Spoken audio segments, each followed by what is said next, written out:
Hello everyone. Welcome to Session 4 of our seminar series, Wiring Your Business for Profit. Did you know that most contractors who bid on a lot of projects have growing businesses? A 2008 national survey revealed that 56% of the contractors who regularly bid multiple projects are growing their companies today despite economic conditions. We want you to be among those contractors who are profitable and successful. Our seminar is designed to show you how to increase your business profits immediately and grow your company efficiently. Hello, my name is John Kelsey. I'm an industry consultant and the national trainer for Hard Hat Industry Solutions, developers of Rhino, a web-based electrical estimating software program. I am a 25-year veteran of the electrical construction industry. Our goal for this seminar, Wiring Your Business for Profit, is for you to learn how to make more money and run your business more efficiently by teaching you the key business concepts that make successful contractors. These concepts include management principles, proven winning sales strategies, useful industry standards, and the latest in tools and technology. Today we're working on Session 4 of 5. Each session is divided into 2 segments, business concepts and tools and technology. I recommend you complete the sessions in order 1 through 5, because Session 1 is an overview and the subsequent sessions build on each other. Let me take 1 minute to tell you about Rhino, the software tool we will use to apply the key business concepts you're learning. To apply the concepts covered in this seminar, you need the right tools. You can use Rhino anywhere with an internet connection using Internet Explorer. It has been specifically designed and tested for Internet Explorer browser and may not work properly on other browsers. Okay, let's get started with our key business concepts from Session 4. By now you should have one handout for Session 4 and have it printed in front of you. If you've not yet printed it out, please pause the video and do so now. This handout presents the key concepts for this session. We will not have any handouts for our session on tools and technology, but we will work with information from previous sessions. Now look at handout 1 for this session, follow along with me and fill in the blanks. We begin our business segment with a rule which is the foundation for all successful and profitable businesses. Number 1, know all costs. What it means is, you must clearly understand what all your costs are for each and every project, and the costs of every aspect of your business. Without this knowledge, even if your business is doing okay, you cannot grow it to its full potential. Now, most of you know how much money you are bringing in from projects, but you also have to follow the great commandment for business, know thy costs. Not only is it essential that you know or have ready access to your material costs, but also know your exact labor costs, all direct job costs, and operating expenses. If you don't know your costs, then you're probably losing money in certain areas of your company and might learn that Chapter 11 isn't just a bunch of pages in a fiction book. I'm not advocating that you keep all these numbers in your head, but rather you have access within minutes to any cost associated with your business. Your costs are not just numbers included in your financial statement, but also govern your estimates, affect your profit projections, and impact every decision you make about your business. Next is number 2, overlooked factors and estimates. Today we begin our segment on business concepts with a look at the estimate review. The estimate review, or bid review, is a detailed look at an estimate to make sure you have included all materials, labor, and other expenses to deliver a project. It's preferably done by more than one person, and it's always done before the bid is due to be delivered to your customer. Good estimating software will have a recap feature that assists you in analyzing and scrutinizing the estimated labor and material costs. Last-minute changes are often made to the estimate during the estimate review, such as price updates. Funny how some contractors may take a long time preparing their takeoffs and yet glance over their work when it comes to checking the numbers and materials to be included in their price. It'd be accurate to say that some contractors do this so poorly that they ensure they do not make a profit. But our goal is to make money. So with that goal in mind, how do we perform a good bid review? You apply the CARP test to your estimate review. To ensure that your estimate review is thorough and sets the foundation for a good proposal, I recommend you use the CARP test. Yes, I know it sounds a little fishy, but CARP is an acronym which helps remind us of 4 important review criteria. These are C, complete, A, accurate, R, reasonable, and P, profitable. Again, complete, accurate, reasonable, and profitable. Hence the name CARP. When your estimate meets these criteria, you're ready for the final step in the estimating process, preparing and delivering your proposal. Here's a brief explanation of each criteria. A complete estimate not only includes all the materials and installation labor, but also accounts for any additional expense you incur to complete the project. For instance, did you remember to include the quote for switchgear and lighting? Was pricing required for subcontractors for items like concrete work or trenching, and are they in the estimate? Did you include the dollars for man lift or forklift rental? Did you include the pickup and delivery costs for the rental equipment? Make sure that everything requested in the bid is present. An accurate estimate implies correct materials for the job and current prices. It also includes labor calculated per task down to the fraction of an hour. And it means tabulating all this information correctly. Check that your estimate is reasonable by seeing if what you're charging is in line with what your experience tells you. If you see conduit costing $200 per foot, does that seem right? And finally, your estimate must be profitable for you, even if modest. You cannot rely on making your money on possible change orders which might come later in the project. I remember once bidding with a new contractor to wire a fast food restaurant chain. The contractor told me to sharpen my pencil and bid the first one very competitively because there are 6 more to build after the first. He implied that if I did the first restaurant with 0 profit, I'd make it up on the other ones. I got the first project without making any money, but never got the other restaurants because the contractor was fired. I learned the hard way to bid every project for profit. Now let's look at the vital sales strategy to gain business. Number 3, develop a competitive advantage. A competitive advantage is an advantage gained by offering your customer greater value over competitors, either by means of lower prices or by providing greater services. There are 2 basic forms of competitive advantage: a cost advantage and a differentiation advantage. A cost advantage occurs when you deliver the same services as your competitors, but at a lower price. Note an important element in the definition. It says, you deliver the same services. This will be important when we cover a differentiation advantage. An example of a cost advantage would be to save labor costs by prefabricating materials. By passing on those savings in your estimate, you can price yourself below the competitors. Here you offer the same for less. A differentiation advantage occurs when you deliver greater services than your competitors. Note in this definition the key is delivering greater services. When you're able to deliver greater services, you may win a job without being the lowest price. In fact, if you have a major advantage, you might even be able to win the project with an equal or higher priced estimate. An example of a differentiation advantage would be for you to have equipment which allows you to deliver a project ahead of schedule or in less time compared to other contractors. If delivery time is critical, this could win you the project. Here you are offering more service. So keep in mind, price is not the only advantage to win a project. A sales strategy is not complete unless you practice number 4, effective negotiation. Many of the concepts we have covered in previous sessions will be instrumental for negotiating with customers to win bids, but here are some additional ones. I like to call these common sense approaches to negotiating. I include 5 important points to effective negotiation.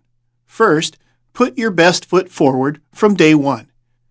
Have you ever heard the saying, you never get a second chance with a first impression? I've always loved being in a business that does not require a coat and tie, but I often remind myself that everything my customer sees of me or my company influences his opinion. This is especially true when a business relationship starts, but continues long after that. Some people don't realize that dressing a little better for a meeting or presenting a good-looking proposal tells your customer you value him and you do good work. A good impression may not guarantee you get the business, but a bad impression can guarantee you'll lose it. Second, always sell service over price. Whenever discussing a project with a customer, especially when negotiating, lead with the benefits you provide him. If you have a competitive advantage over others, mention it regularly. Talk about everything you do well, such as being reliable, delivering on time, having an experienced crew, being local for service calls, etc. You want your customer to always think of how good you are and that you offer a good price for your great service, especially when he's about to assign a project to someone. Third, be prepared to negotiate the price. To be empowered to negotiate, you must know your costs and profit margin. While you should not lead negotiations with price, sooner or later the subject will come up. At that point, you must know how much room you have to adjust your price and still make money. For this, you must know your exact cost and what your minimum profit should be. Make sure you have decided in advance of your price discussion what your lowest number will be based on your costs and profit requirements. Be willing to walk away from the project if you're asked to go below your lowest number. Fourth, do not knock your competition, but encourage fact-finding. Avoid making any direct negative comments about your competitors. This usually backfires and makes you look bad. But if you know a competitor has a weakness, suggest to your customer that he look into particular areas where you may be stronger than others. If you have experience or equipment that your competitor lacks, point out that you have it and recommend to your customer check on others before deciding on awarding the project. And fifth, ask directly for the business. Some might ask, if I submit a proposal, doesn't that mean I want the job? Surprisingly, the answer is no. Your customer needs to know that this project is important to you and that you want it. Those contractors who are afraid of being too pushy are often the ones afraid of success. Success can only come from winning more bids and delivering more projects. Be an effective negotiator by asking for the job. This completes the Key Concepts handout. Next, we will look at our Tools and Technology section using the Red Rhino program to apply business concepts and winning sales strategies covered in this segment. Soon we will log on to Red Rhino. I assume you have your username and password on hand. If you're missing anything, pause this session and gather what you need. Please close all applications like any email programs, Excel or Word, but keep your browser or Internet Explorer open. By now you should have your handouts, username and password in front of you. First, open a new browser window and let's get to Red Rhino. Remember that I must assume that you, my audience, are experienced electricians and know how to read blueprints and know how to do a material takeoff. Again, you don't need to have experience using software programs. You'll learn how to use this program as part of the seminar series. Remember your two options for our next segment. First option, you can listen to my step-by-step instructions and follow along using your own computer browser, navigating as I do. Or second option, you listen and watch the video without following along, so you can come back later to your computer and practice at your own pace. Now, back to your browser. In your new window, type rr.hardhatis.com. Again, type in rr.hardhatis.com. You should now see the login page to Red Rhino. You should be familiar with our login page already. Next, enter your username and password and click on the little circle with an arrow on it to the right of your password. Now you should be on the Red Rhino home page, the central control panel for Red Rhino. In this segment of Tools and Technology, we focus first on how to create a new estimate, but reuse past information. Second, we take a close look at the estimate or bid review and apply the CARP test. We will not be using takeoff forms or entering materials today. Let's begin by creating our new estimate. From the home page, look for the estimate box on the left side. Click New Estimate. When you do, Red Rhino takes you to a new estimate page. This page has several blank text boxes to complete on the left and drop-down lists from which to select options on the right. The text boxes include estimate name, description, bid date and time, and square footage. The drop-down lists on the right include material price, selected vendor, labor unit, and conduit fittings default. We will fill in the blanks and create a new estimate. As far as naming the estimate goes, you can name it any way you choose. Some prefer to name the estimate the same as the job address, or if the project has a name, they name it after the name of the project. Whatever name you select should allow you to easily identify it on the estimate list page. I recommend the name to be unique and not be identical to any other estimate. In this example, we'll say that the project address is 555 Main Street, so we will name the estimate the same as the address. Click in the estimate name box and type in 555 Main Street. Next, we type in a description of the work to be performed. So click in the description box and type in third floor office. Next, we will add the bid date. Look to the left of the box beside the words bid date, and it shows you what format you must type the bid date into the box.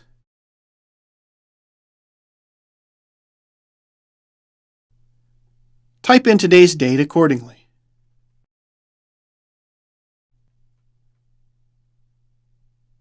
Same with bid time. It must also be formatted as shown beside the box. You must have a colon between the numbers or it will not save. Click in the bid time box and type in 10 o'clock or 10 colon and 2 zeros.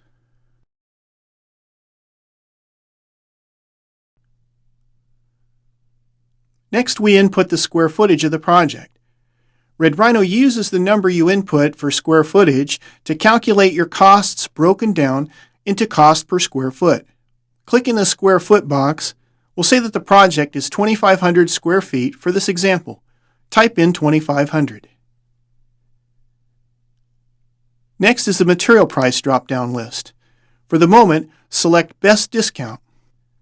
In Rhino's Advanced User class, I teach you how to use this feature to its greatest advantage, but I will not be covering these options today. When you select Best Discount, you cannot select or change the selected vendor drop-down. Next is labor unit. If you're bidding a competitive job, then you select competitive. If we were pricing change orders, we would select the change order option. If you're not familiar with a change order is a customer request to add or change something that was not part of the original estimate after your work is started. For instance, you already installed 4 plugs in an office room as per the blueprints, and now your customer wants to add 1 more plug. You would prepare a change order for this request so your customer knows the cost. Now let's return to creating a new estimate. Last, we need to set the conduit fittings default. Do you remember using the conduit wizard? This setting determines which conduit fittings are used for EMT type conduit when using the conduit wizard. So, you simply select the type of EMT fittings you want to use in this estimate. Many types of EMT fittings are available to select from on the drop-down list. Let me explain the different types. There are either steel or die-cast. SS means set screw. WP means weatherproof, which are compression fittings. SSIT means set screw insulated throat fittings. WPIT means weatherproof or compression fittings, insulated throat. For this example, we'll use SS die-cast, which is a set screw die-cast. Finally, we click on the Save button to save the estimate. After you click the Save button, the system takes us to the estimate page. Notice that the information entered on the last screen shows up here. Next, we will copy previously created sections to this estimate. For this, we'll return to the Home page. Click on the Home page button. We're now back at the Home page. We will assume that our new estimate is nearly identical to a previous one. Pretend Session 4's new estimate is like Session 3's. To save time, I'm going to show you how to copy sections from one estimate to another. I'll give you an example scenario where this might happen. Say you created an estimate for tenant improvements in a 3-story building and the wiring on the second and third floors are very similar. You might have already entered the materials into Rhino for the second floor. So all you want to do is copy them for the third floor and edit any small differences. Let me show you how easily this works from the Home page. Click on View My Estimates. We are going to copy both existing sections from Session 3 into 555 Main Street one at a time. Click on Estimate Sample Session 3. Remember our two sections named Switchgear and Office? These are the sections we will copy to 555 Main Street Estimate. To the far left of the page, you see the names of the sections Switchgear and Office. To the far right of the page, under the View Multiple button, you see a column titled Copy Section, and below that, you'll see the underlined words Copy. First, we will copy the Switchgear section. In order to copy each section to another estimate, you click on the underlined word Copy. This action takes us to the Estimate Lookup page where you can see all your estimates. Next, you click on the estimate you want to copy the Switchgear section to. So click on 555 Main Street. When we do that, the program takes us to 555 Main Street where you will see the copied switchgear section. Next, we'll edit the name of the section to remove the words copy of. On the far left, under Section's Name, click on Copy of Switchgear. Next, click Edit. This action opens the Edit page so you can change the name of the section. Click in the text box and backspace to remove the words Copy of from the section name. Now the name of the section is just Switchgear. Click Save and navigate back to the estimate. Next, we will repeat these steps to copy the other section named Office from the Session 3 estimate to the 555 Main Street estimate. Click the Home Page button at the top of the page, the circle with a house in it. From the home page, click View My Estimates. Next, click on Estimate Sample Session 3. Again, to the far left of the page, you see the names of the sections, Switchgear and Office. We'll repeat the earlier steps to copy the Office section. Look to the far left at section named Office. Let your eyes run straight over to the far right of the page under the View Multiple button. At the far right of the screen, click on the bottom underlined word Copy. Next, click on 555 Main Street to copy the section there. Again, we'll edit the name of the section that we copied. On the far left, under Section's Title, click on the name of section, which is Copy of Office. Next, click the Edit button. Click in the section name box and remove the words Copy of so that the name of the section is only Office. Click Save and it saves the name. Copying these sections took us a few minutes, but that time is nothing compared to re-entering all the materials again. Now that we have copied the sections we need from Session 3 to 555 Main Street, we begin the estimate review. From this point forward, I'd like you to just view the session video and not try to duplicate the steps while I show you the entire review process. I request this because your practice estimate may not have exact materials or costs I will show you, and that difference could make it difficult for you to follow. The purpose of an estimate or bid review, as discussed in our business concepts, is to check that the estimate meets the CARP test. The estimate must be complete, accurate, reasonable, and profitable. Whenever you're performing an estimate review, you want to be prepared. Gather copies of all your estimate supporting documents. This would include all your takeoff sheets for the project, expense and subcontractor forms, quotes, and blueprints. Some prefer to spread them out all over the table so they can see them. I like to keep them in a single pile to pull them up as needed if there's any questions. We'll assume in today's segment that these documents are on hand for reference. I also like to have a phone and phone numbers next to me in case I have to call a supplier, a sub, or a general contractor during my review. And finally, a pencil and pad of paper. We begin by clicking Edit Takeoff in the Switchgear section, looking at every line of material that was input. Check your computer screen against your takeoff sheet. Make sure you accurately transferred the information from paper to computer. We will assume that we methodically have completed this step and every material is present. Next, follow along as I review a few lines for possible discrepancies or mistakes in the estimate. Look at line number 1, the material description which says PVC 4 for 4-inch PVC conduit. Next, let your eyes run straight over to the right under QTY for quantity.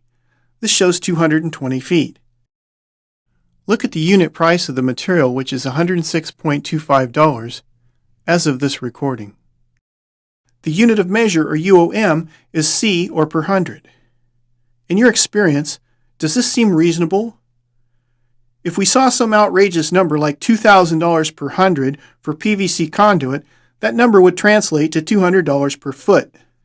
I would know right away that 4-inch PVC does not cost $200 a foot. This would be a result of a pricing error. Whenever I find an error, I correct it on the spot if possible and continue my review. I might call my supplier right then. If I can't get the info right away or have to look something up later and cannot correct it immediately, I use my pad of paper to make a note for the correction later once I have the information. We continue. Next, let your eyes run over to the extended price, which is $233 and change. Moving on to labor hours, I notice the program has 5.67 hours per hundred to install 4-inch PVC. When I look at the extended labor, I see that there is 12.47 hours to install all of the 4-inch PVC. Here I consider whether my crew can install the PVC in 12 hours. That would mean 2 men doing the work in 6 hours, or 3 men doing it in 4 hours. This appears to be complete and reasonable. Remember, this does not include trenching, backfill, or any digging. This is for the installation of 4-inch PVC only. You see my perspective? I'm doing detective work to see if the labor and materials make sense and pass the test. At a glance, I look at the next item, PVC couplings. There are 6 of them. I realize that each 10-foot stick of PVC comes with a coupling from the factory, so there may be extra couplings that Red Rhino includes in the wizards or assemblies for the 90s or sweeps. I need to check for this possibility. The next item is PVC terminal adapters, which is the equivalent of a connector. The labor for them seems reasonable, so I'm going to leave them. Next, I look at the dollars for material in the 90s. The labor is set at 0.51 hours for each 90-degree sweep, which is 38 minutes. It seems reasonable. I'll leave that alone. Next, I add up in my head how many hours the program shows to install all the 4-inch PVC and related fittings. Let me see. 12.5 plus 1.5 plus 3.78 plus 5.6 totals about 22 hours. That would be 3 guys, about 7 hours. I think that's enough labor to install the 4-inch run. That number should be accurate. See the objective? I look at the material price and labor on each item to make sure it makes sense. Then I look at the labor it takes to install the entire conduit run to get perspective on that. I'm looking for a complete installation too. When I'm evaluating the labor, I think in terms of how many men it takes to do the job. In the case of the 4-inch PVC conduit run, I translate the labor into how many man days or man weeks it takes to install something. We'll continue. Next, I look at the 500 MCM and 1/0 wires. I see that the program has them at a certain price, but I know this price can fluctuate daily, so I call my supplier and get today's wire price and manually input it here so it's up to date. Whenever you do this, you'd get pricing from your supplier for all large wire on this estimate and manually input in each section. I will edit the wire price now as if my supplier gave me a price update. I hold down the control button on my keyboard and click on the line with the 500 MCM and the line with the 1/0, and they will highlight gray. Next, I click the Edit button so I can edit both lines at the same time. I will adjust the price of 500 MCM to $2,700 per thousand and the price of 1/0 to $622 per thousand. I follow with a review of labor for pulling wire. I see that there's a total of a little over 18 hours for labor to pull the 500 MCM and about 2.5 hours to pull the 1/0 ground wire. Of course, I realize that wires are pulled at the same time, so I look at the total hours it takes to pull the wire. It's estimated about 20.5 hours. 20 hours equals 3 men for about 6.5 hours to pull all the wire. Experience tells me that would be about right. Next, I click the Save button to save my work. Notice I'm looking at every detail on every line.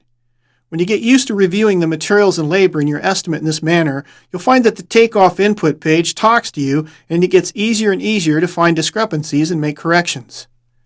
This completes my example of how you examine the takeoff input page and make adjustments as needed. Next, I'll show you how to review the estimate recap. To do this, I begin by clicking the back button to return to the estimate page. So you and I are looking at the same numbers. I want you to continue watching this video instead of looking at your own recap. I click the blue recap button. As discussed in earlier sessions, the recap displays a cost summary of the entire estimate, plus a breakdown of each section. It displays total material cost, total labor hours, and total labor costs, etc. I click on the top Edit button next to the Estimate button. First, I'll address the items that I can adjust in the recap if required. The first items I will adjust are my overhead percent and profit percent and tax percent. We'll assume that my accountant just informed me that my company overhead is currently running about 14% of my sales, and I have some insider information that says I can make a little more money on this project. My minimum profit goal is 10%, but I think I can do better on this one.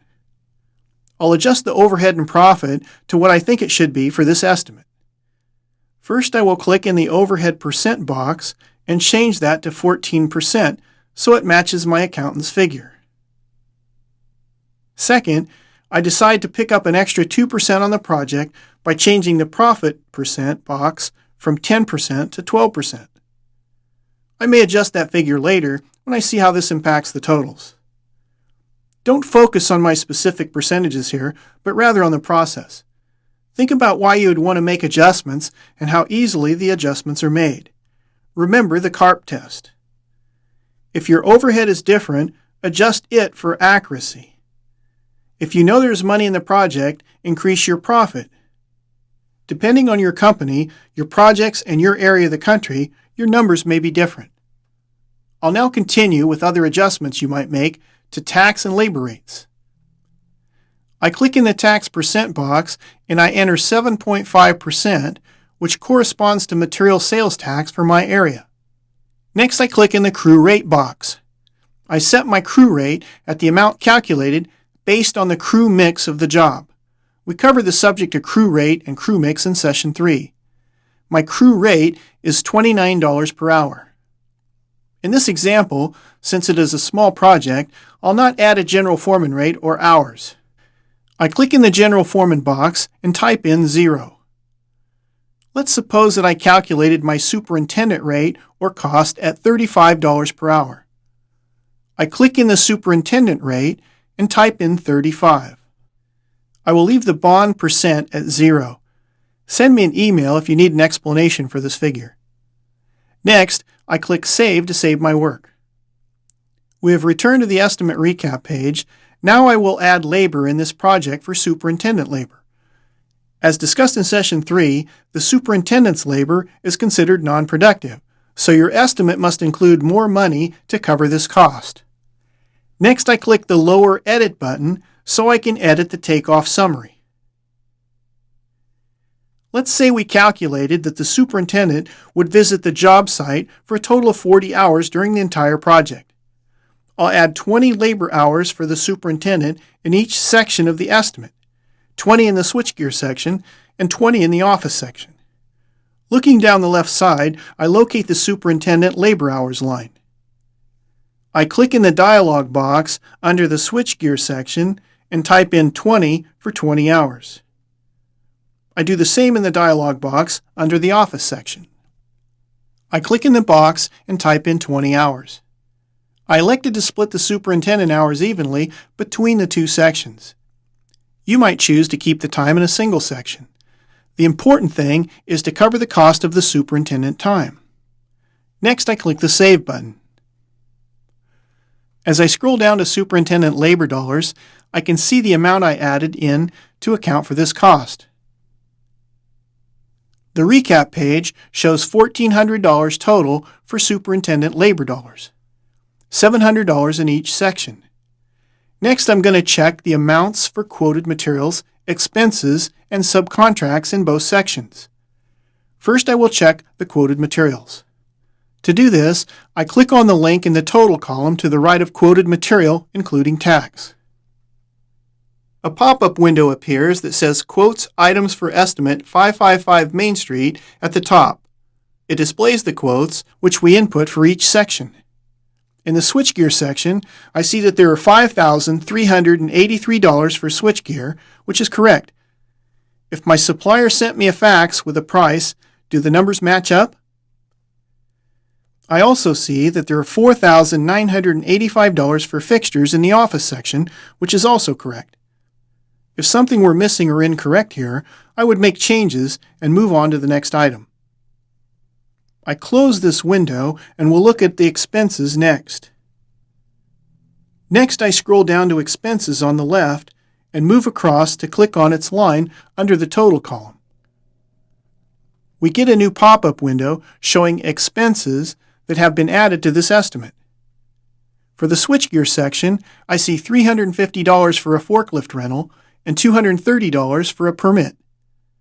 In the office section, I see $320 for permits and $860 for scaffolds. I know these numbers to be correct, so I move on. Our next step is to check our subcontracts figures. This follows the same process as before. I locate subcontracts on the left and click on the link at the right under the Totals column. The Subcontracts pop-up window opens. I see $2,456 in for concrete work and $3,700 for trenching. I look for both the documents that support these numbers and compare. This all seems to be in order, so I navigate back to the recap page and move ahead with the review. After reviewing the expenses, quotes, and subcontracts, we're ready to continue to dig into the recap. But I want to add a little sideline. Let me tell you something about myself. I love software technology and reports they can generate like the recap because they make my life easier once I understand how to use them. But I'm also somewhat old-fashioned and I still like working with paper when doing my bid reviews. I normally print out each page of the takeoff, the recap, and all related red Rhino documents when doing a bid review. Then I take a red-colored pencil and check every line that is correct and make a circle around any item of question. I literally check every line item.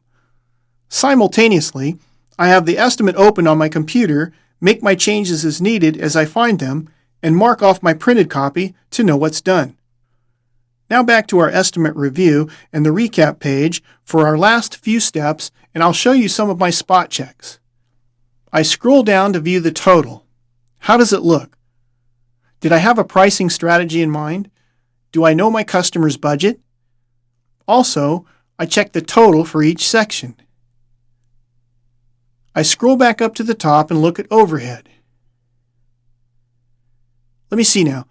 I've got overhead at 14% as it should be. Profit is also right at 12%. My crew rate is set at 29 per hour and my superintendent rate is 35 per hour. That passes the inspection. Again, I'm looking at the recap to see if my estimate meets the CARP test. Does it look complete, accurate, reasonable, and profitable? I scroll down to total labor hours.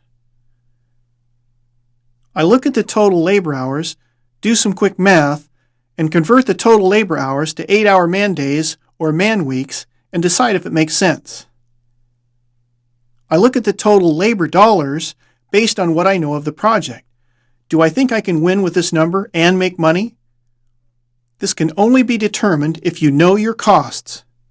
Red Rhino offers several ways to look at your costs, from itemized detail to summary costs. On the recap page, one of the most important summary costs is the prime cost. This number represents the total direct cost of the project. If I were to win this project and my real cost to complete this project exceed the prime cost, I would be cutting directly into my profit because my overhead is fixed.